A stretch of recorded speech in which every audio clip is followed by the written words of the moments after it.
제가 말씀을 하다가 마이크가 꺼지면 이것만 하시면 됩니다.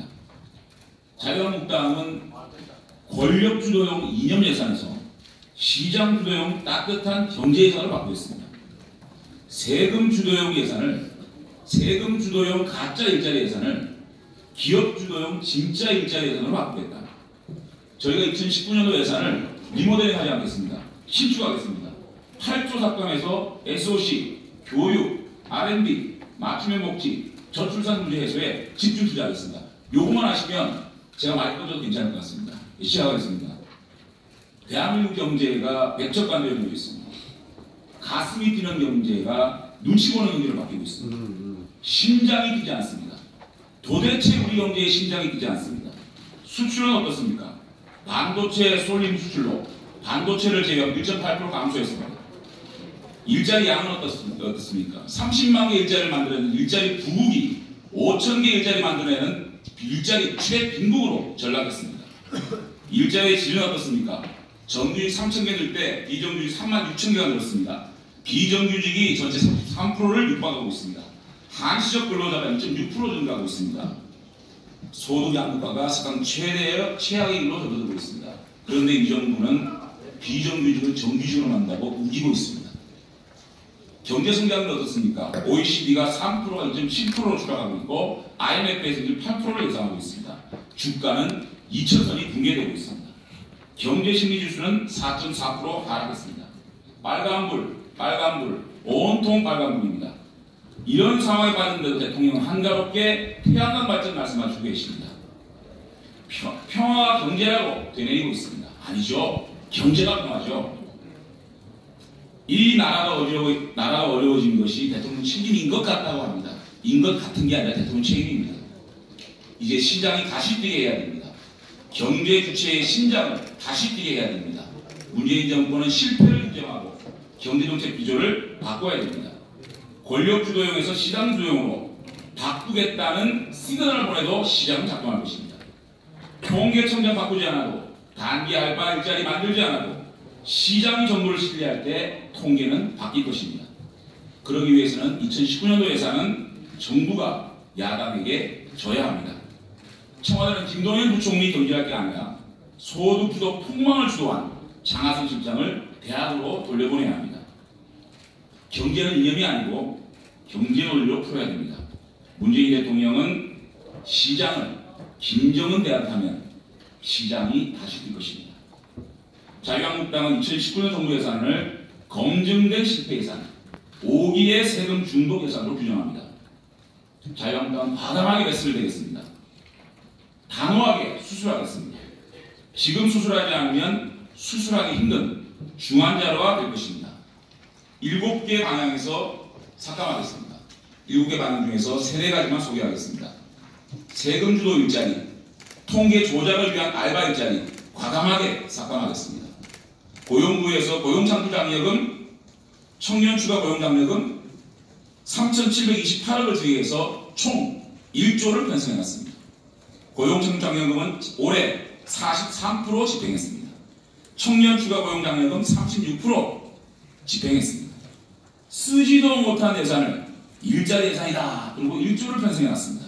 그러니까 일자리가 안 생기는 거죠. 그 다음에 인턴, 단기 알바 양산하고 있습니다. 가장 나쁜 일자리, 통계 조작을 위한 일자리입니다.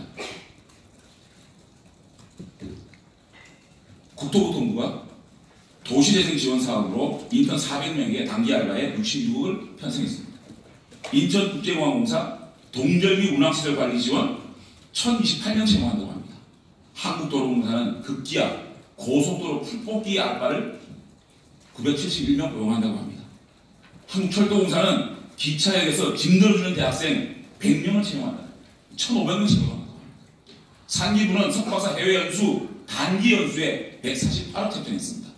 교육부는 국립대학에 빈강의실 불끄기, 온도 유지, 문 개방 1,000명 9억 편성해놨습니다. 여러분, 이런 일자리 예산이 정말 일자리 예산입니까? 이게 분식회계 예산이죠. 이런 가짜 일자리 예산 과감하게 처리하겠습니다. 그 다음에 위원회 중독 예산들이 있습니다. 자기 편, 내편, 우리 캠프에 있는 사람, 일자리 나눠주기 예산 심각합니다. 행정안전부에 이미 45억 편성되어 있었는데 소득주도 성장특위, 재정개혁특위, 신남방 정책특위를 만들어가지고 64억을 추가로 편성했습니다. 이 정부는 평양선언을 국회 패싱, 그러니까 국회라는 것이 공론화 과정의 최소한의 기구입니다. 이것을 패싱해놓고 국민 참여, 사회적 합의를 도출하기 위해서 각종 위원회를 양산해서 내 편을 위원으로 넣고 있습니다. 혈세 낭비입니다. 소득주도 성장특위 이미 실패로 끝난 소득주도 성장 또 하겠습니까? 재정개혁특위 국회와 기재부가 머리 맞대면 되는 겁니다. 신남방 정책특위 또 태양광 얘기하려고요? 이런 위원회 예산 싹 자르겠습니다. 전시성 정부 홍보 예산 이거 삭감해야 됩니다. 외교부에서는 대미정책 그랜드 디자인 민간단체 외교 활용으로 158억을 책정해놨습니다. 또 이 민간단체는 무슨 민간단체입니까? 문체부는 신용보증기관 300억을 출연하는 것을 이거는 문체부 빚 갚는 겁니다. 그 다음에 중소벤처부는 1000억을 갖다가 책정해놨는데 이거는 기술보증기금에 자신들의 손실, 정책 실패를 쥐잡거리하는 예산입니다. 이런 예산들을 삭감하겠습니다.